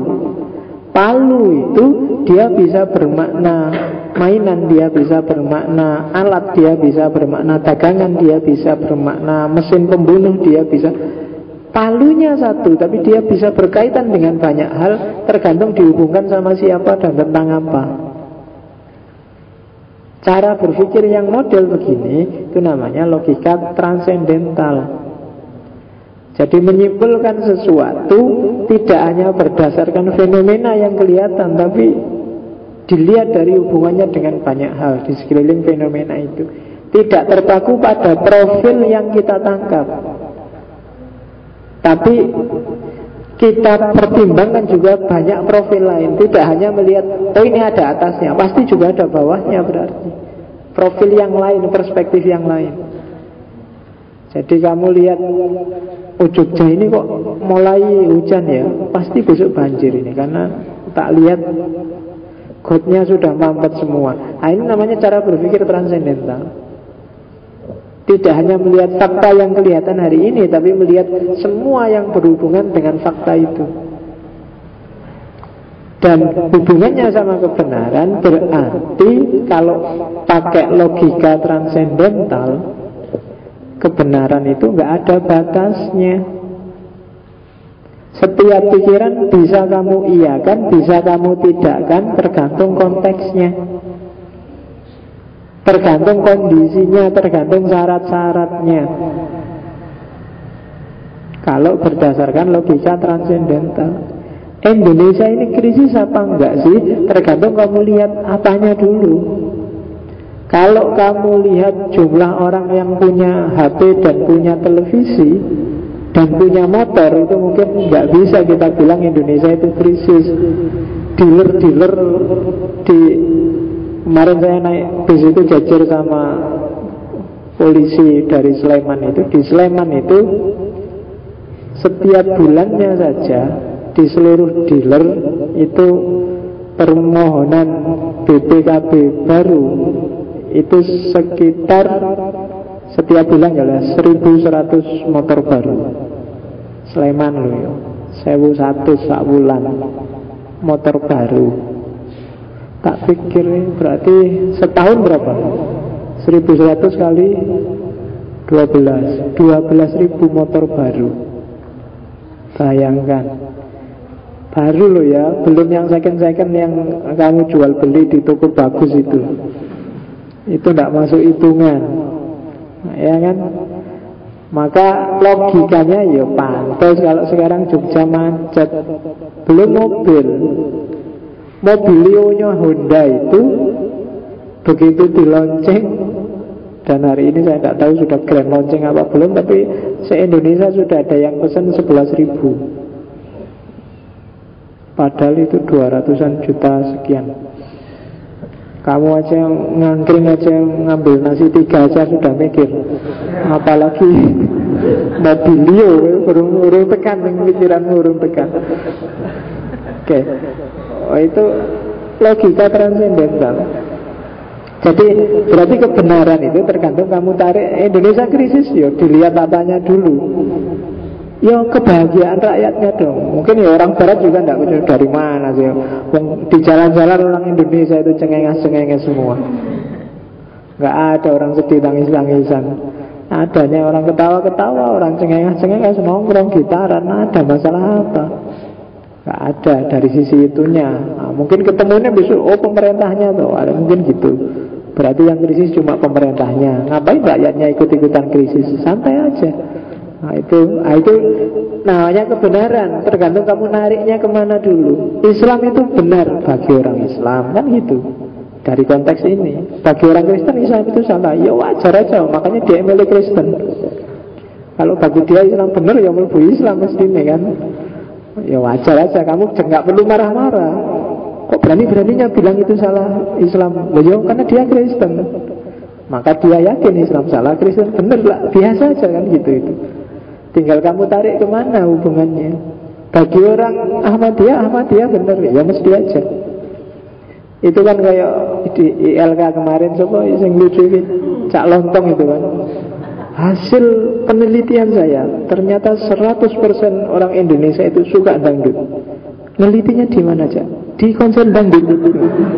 Ya mesti wae nelitinya di konser dangdut, ya mesti 100% orang Indonesia suka dangdut. Itu cara berpikir. Jadi kebenaran itu tergantung siapa. Ternyata semua orang PDI, semua orang Indonesia milih Jokowi. Hasil penelitian yang diteliti siapa? PDI. Ya mesti lah yang PDI memang calonnya Jokowi. Ya kan? Dan kita sering ketipu dengan yang di survei-survei itu. Ya kamu gak pernah tanya sih yang di survei siapa. Kayak acara TV itu kan, yang AC Nielsen yang rating itu kan, itu yang disurvei 1.000 orang. Kalau di luar negeri 1.000 orang itu tiap bulan ganti. Nek di Indonesia 1.000 orang itu acek ya, wong kuwi wae. Sehingga gampang dimanipulasi. Dan jadi kebenaran ini coba kamu cek dulu. Ya, Cak Lontong tadi kan nggak salah. Ya 100% orang Indonesia suka dangdut. Memang surveinya di konser dangdut. Kalau kamu surveinya di konser rock, ya 100% orang Indonesia suka rock, musik rock, kan gitu. UIN sudah maju apa belum? Nah, kalau kamu surveinya nih orang UIN, ya UIN bagus. Nanti kalau di luar UIN baru, atau kebalikannya, kan gitu. Jadi berdasarkan logika transendental, ya sebuah ide, sebuah pikiran itu punya banyak cakrawala, tergantung kamu gantungkan kemana. Nah di filsafat ini penting enggak? Ya dilihat apanya dulu, menurut siapa dulu, tentang apanya dulu, kan gitu. Itulah namanya cara berpikir transendental. Karena kesadaran kita itu sangat mudah berubah. Dalam tentangnya, dalam jangka waktunya, dalam beda ruangnya itu berubah. Kamu lihat orang pakai cadar, itu kan kesadaranmu otomatis berubah. Lihat orang punya jenggot, kesadaranmu berubah. Sama-sama jenggot, ini jenggotnya orang pakai jubah, yang sana jenggotnya kalmat. Loh kan beda, sama-sama kesadaran tentang jenggot. Ya kan? Dalam kondisi apa dulu? Tentang apa dulu? Kapan dulu? Gitu. Kapan ini kadang-kadang juga menentukan pertimbangan ruang, pertimbangan waktu. Waktunya nggak tepat kan kadang ya logikanya ganti. Ruang juga begitu. Kemarin sama hari ini, di sini dan di sana mungkin berubah. Itulah logika transendental. Oleh karena itu, karena makna selalu beragam, logika selalu berkait, maka di fenomenologi kalau bisa kita bersihkan semua yang tidak karu-karuan di kepala tadi. Caranya kita harus menuju original intuition, kesadaran murni yang tidak dipengaruhi apa-apa dulu. Mari kita menuju pembersihan diri kalau di empirisisme. Jadi kita masuk ke benda apa adanya, intuisi secara murni. Caranya gimana? Kalau di fenomenologi, metodenya namanya reduksi. Mari kita buang hal-hal yang tidak penting. Kita cari yang asli, biar objek hadir secara murni di kepala kita. Karena kalau mengikuti tadi kan makna bisa macam-macam, kebenaran bisa macam-macam. Kalau bisa kita ketemu yang murninya, hakikatnya kalau dalam filsafat. Jadi kalau selama ini teman-teman kenal bahwa filsafat itu mencari hakikat, salah satu klaster filsafat yang secara sengaja dan serius mengejar hakikat itu adalah fenomenologi. Caranya yaitu dengan reduksi. Ada 3 jenis reduksi kalau di fenomenologi. Yang pertama adalah reduksi fenomenologis. Jadi reduksi fenomenologis itu menyisihkan semua prasangka, semua praanggapan, prateori, prakonsepsi ketika kita bertemu dengan objek. Jadi setelah tadi ruwet tidak karu-karuan, sekarang kita bersihkan pelan-pelan. Kita buang semua praanggapan, semua asumsi keliru, semua pikiran jelek, semua kalau kita bertemu dengan objek. Tadi ketemu jenggot, pikiranmu kan sudah tidak karu-karuan kan. Jenggot ini mesti teroris, jenggot ini mesti Islamnya kaku, jenggot itu kan praanggapan, prejudice.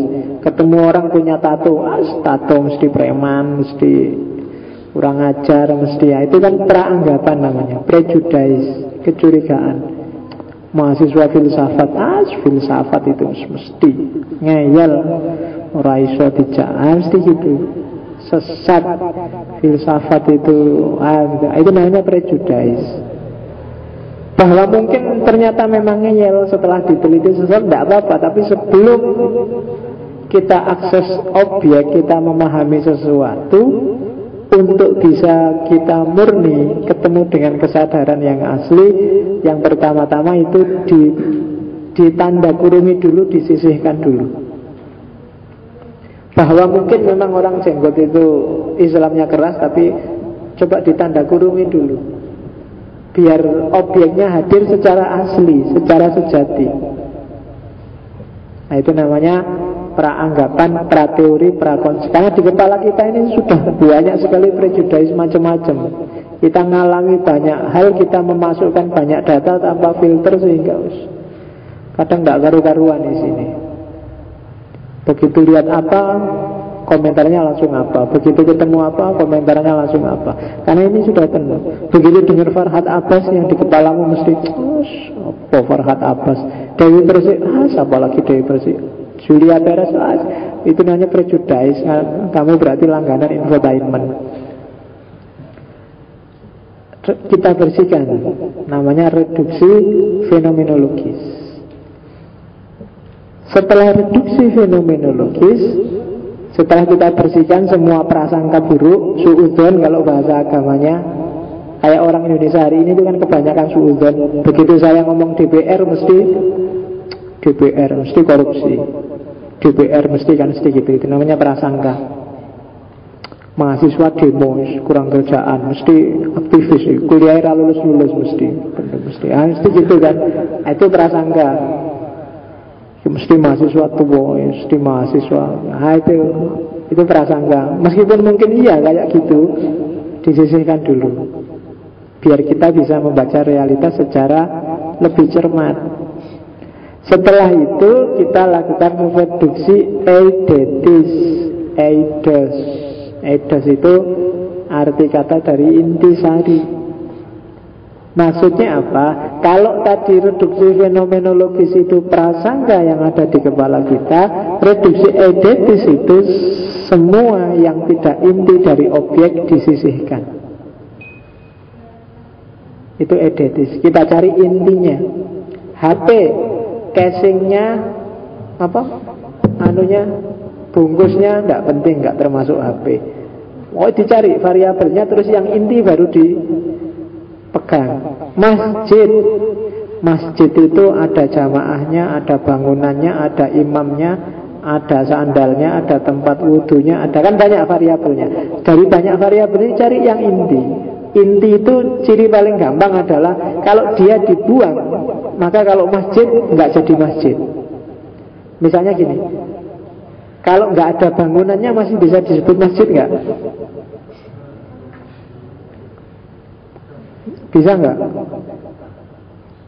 Ayo, kalau nggak ada sandalnya masih bisa disebut masjid. Kalau nggak ada tempat wudhunya masih bisa disebut masjid. Masih. Kalau nggak ada bangunannya, enggak apa ya? Dianggap enggak ya, dianggap enggak. Aku tuh ada bangunannya. Orang ketang bangunan itu cuma garis apa bangunan. Harus ada imamnya enggak? Kalau enggak ada imam enggak bisa disebut masjid berarti. Harus ada jamaahnya enggak? Bisa karep ngomong cuma contoh, jangan dipikir serius. Oh, ini bukan ujian, salah ya apa-apa. Cuma gambarannya seperti itu. Misalnya tadi, oh berarti masjid itu intinya ada imam, ada jamaah, ada bangunan. Di luar itu semuanya enggak inti. Oh berarti 3 ini. Itu namanya inti. Berarti kita baca 3 ini dari masjid. Kan gitu. Itu namanya inti. Itu namanya reduksi edetis. Mahasiswa berarti apa sih hakikatnya mahasiswa itu? Ada demonya, ada kuliahnya, ada konsultasinya, ada kosnya, ada bukunya, ada banyak kan. Di sini tuh mahasiswa harus demo nggak? Nggak harus. Mahasiswa harus kos nggak? Nggak harus. Mahasiswa harus kuliah nggak? Oh iya kan? Loh ini nyari inti masalahnya ya. Oke, kalau tak tanya sekarang, mahasiswa harus pakai sepatu nggak? Yo, sakarep mulah mumpung nang masjid. Jadi itu namanya reduksi edetis. Kalau tadi yang fenomenologis berhubungan dengan orangnya, coba jangan ada prasangka. Kalau yang edetis itu barangnya. Temui yang intinya dong, jangan yang tempelan. Kamu mau meneliti orang yang berjenggot, jenggot itu kok ya inti. Kalau jenggot itu tidak inti, tidak ada hubungannya. Islam garis keras, macam-macam kan variabelnya. Yo, apa kalau nggak ada jenggotnya dia tidak bisa disebut garis keras? Oh bisa, berarti jenggot nggak inti. Jubah berarti mungkin juga tidak inti. Batiknya hitam-hitam mungkin juga tidak inti. Nah, intinya apa sih ya? Itu tinggal kamu kejar. Nah, itu namanya reduksi edetis. Tampilkan barangnya secara sejati, secara murni, biar kamu nggak terjebak. Kadang-kadang orang keliru. Yang dibahas itu yang artifisial. Yang dibahas itu ternyata yang nggak penting. Kalau ingin agar minuman keras bebas dari tempat kita, ya jangan mukuli yang jualan. Mungkin itu nggak inti. Intinya pembebasan. Mungkin pemerintahnya aja yang kamu keperui, kamu demo biar melarang peredaran minuman keras, termasuk importer dan eksporternya dan seterusnya. Itu namanya menemukan inti. Itu namanya, itu yang disebut hakikat. Jadi setelah kita jernih karena prasangkanya dibuang, kemudian kita bersihkan objeknya secara edetis. Dan yang terakhir namanya reduksi transendental. Reduksi transendental itu reduksi yang melampaui diri kita sendiri. Jadi reduksi transendental itu kita tadi kan anggapannya sudah dibuang. Biasanya kita membaca sesuatu itu punya misi, punya tujuan, punya keinginan pribadi, punya hasrat. Nah itu kalau kita bisa menyisihkan ini juga, berarti kita sudah bisa melakukan reduksi terakhir, reduksi transendental. Saya ingin meneliti tentang orang sekaten, karena bagi saya sekaten itu cenderung agak musyrik itu, agak bid'ah itu. Nah, itu kan misimu sebenarnya. Nah, ini bersihkan juga, lampaui dirimu, dan reduksi transendental. dengan segala hasrat, keinginan. Kalau tadi kan prejudice. Kalau prejudice itu tempelan dari luar yang kamu ambil. Tapi kalau transendental itu dirimu sendiri sekarang harus kamu kalahkan, subjektivitasmu, apalagi hasrat pribadimu, ambisi pribadimu, itu bersihkan. Itu namanya reduksi transendental. Karena termasuk cara bacamu, perspektifmu. Bahkan nanti di bukunya Husserl, semua teori, semua pengetahuan sebelumnya tentang itu buang dulu, sisihkan dulu. Meskipun kamu sebelumnya sudah neliti tentang filsafat, bahwa filsafat itu memang jelek dan macam-macam, sisihkan dulu itu semua. Kalau tadi prejudice kan nggak ada dasarnya. Kalau ini yang ada dasar, sementara kamu sisihkan dulu, biar murni sampai ke tadi original intuition. Biarkan dirimu jernih, kemudian objeknya juga sejati. Kalau itu ketemu, meskipun coraknya subjektif, tapi akan lebih mendekati kebenaran. Itu fenomenologi. Makanya penelitian fenomenologi itu kan sering disebut penelitian yang grounded, penelitian yang pembacanya ya ikut main-main, objeknya yang disuruh bicara, biasanya gitu. Cuma objeknya yang bicara itu objek bicara ke subjek, dan yang memahaminya juga subjek. Jadi sifatnya tetap sebenarnya subjektif, hanya saja ditekan sejauh mungkin agar subjektivitasnya jauh berkurang dan objeknya juga tampil secara murni dan objektif. Itu maunya fenomenologi. Terakhir, berarti fenomenologi sebagai metode itu berarti, kalau tadi semua itu sebagai filosofinya, sebagai metodenya, fenomenologi itu fokus pada pengalaman. Jadi kalau ada penelitian fenomenologi sebagai metode itu pengalaman subjektif seseorang atau sekelompok orang biasanya yang disasar. Karena realitas itu yang dilihat oleh fenomenologi adalah realitas yang ada dalam kesadaran seseorang, sifatnya personal, bagaimana orang menghayati hidupnya. Perspektifnya adalah perspektif objek, perspektif pelakunya yang diteliti. Kemudian memahami makna yang ada di sekeliling kita.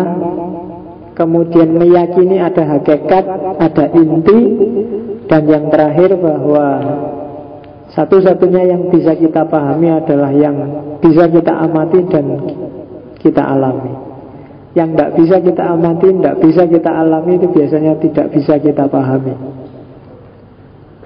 Kalau kamu tanya agama gimana Pak? Agama itu kan kamu yakini sebagian besar. Tuhan nggak bisa kamu lihat, surga nggak bisa kamu alami hari ini, tapi kamu yakini ada. Nah kalau fenomenologi, satu-satunya yang bisa diakses adalah yang dapat diamati dan dapat dialami. Maka termasuk fenomenologi agama itu yang dilihat adalah bagaimana umat beragama melakukan internalisasi subjektif terhadap ajaran agamanya.